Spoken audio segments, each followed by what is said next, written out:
नमस्कार। फाइनली जिसका इंतजार था वो खत्म हो गया है।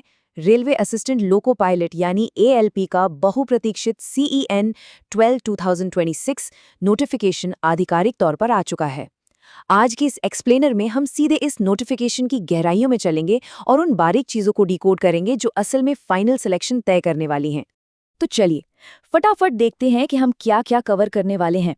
Number 1 the opportunity, number 2 timelines और eligibility, number 3 recruitment stages, number 4 the syllabus wipe out, number 5 the 50-50 game changer और अंत में प्रेप स्ट्रैटेजीज। तो शुरू करते हैं हमारे पहले भाग से, the opportunity assistant loco pilot. Railway ने 2026 के लिए सीधे 11,127 वैकेंसीज की घोषणा की है। जरा इस नंबर पर गौर कीजिएगा। अगर हम हाल ही के 2024 और 2025 की भर्तियों को भी मिला लें तो रेलवे बोर्ड के पास करीब 28,000 नए लोको पायलट्स आने वाले हैं। ये कोई छोटा नंबर नहीं है। ये साफ दिखाता है कि रेलवे नेटवर्क कितनी तेजी से एक्सपैंड हो रहा है और ये मौका कितना बड़ा है। लेकिन असली कंपटीशन क्या है? देखिए, फॉर्म भरने वालों की संख्या आराम से 4 लाख तक जा सकती है, पर जो असल में गंभीर दावेदार होते हैं, जो सीरियस कंटेंडर्स हैं, वो मुश्किल से 50,000 के आसपास होंगे और फाइनल सीटें हैं 11,127। तो क्रूशल पॉइंट ये है कि इन 50,000 में से ही असल सिलेक्शन होना है। मतलब मुकाबला सिर्फ हर 5 में से एक सीरियस कैंडिडेट के बीच है, बाकी सब सिर्फ भीड़ का हिस्सा हैं। अब आगे बढ़ते हैं दूसरे भाग की तरफ, टाइमलाइंस और एलिजिबिलिटी। ये कुछ ऐसी तारीखें हैं जो बिल्कुल दिमाग में सेट होनी चाहिए। एप्लीकेशन विंडो 15 मई से खुलेगी और 14 जून तक चलेगी। फीस की बात करें तो जनरल और ओबीसी के लिए 500 रुपये और SC/ST के लिए 250 रुपये है। अब एक ज़रूरी बात, 17 से 26 जून तक फॉर्म में सुधार करने के लिए एक मॉडिफिकेशन विंडो मिलेगी, लेकिन इसके लिए 250 रुपये की एक्स्ट्रा पेनल्टी देनी होगी। तो बेहतर यही है कि फॉर्म पहली बार में ही बिल्कुल ध्यान से भरा जाए।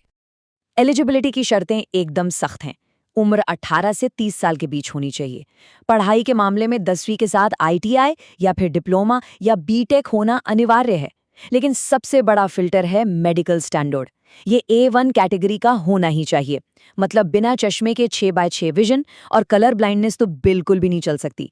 ट्रेन चलाने का काम है तो जाहिर है मेडिकल स्टैंडर्ड्स में जीरो कॉम्प्रोमाइज होगा।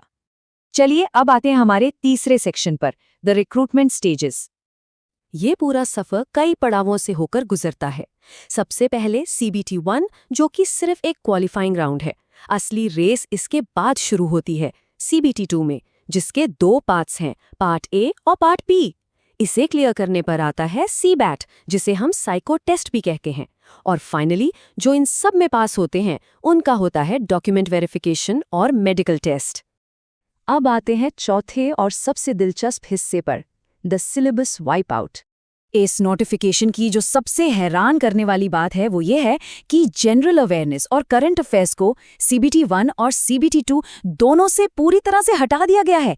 बिल्कुल साफ। मतलब अब इतिहास, भूगोल या रोज की खबरें रटने का कोई टेंशन नहीं। पूरा का पूरा फोकस अब कोर टेक्निकल और लॉजिकल स्किल्स पर शिफ्ट हो गया है। इन दोनों स्टेजेस के फर्क को समझना बहुत जरूरी है। CBT 1 जो कि सिर्फ छंटनी के लिए है, उसमें 60 मिनट में 75 सवाल आएंगे, मैथ्स, रीजनिंग और जनरल साइंस से। लेकिन जो असली मेरिट बनाएगा वो है CBT 2 का पार्ट A। यहाँ 90 मिनट में 100 सवाल होंगे। और ध्यान दीजिए, यहाँ जनरल साइंस की जगह बेसिक साइंस और इंजीनियरिंग ने ले ली है। ये एक बहुत बड़ा टेक्निकल शिफ्ट है जो नॉलेज की गहराई को परखेगा।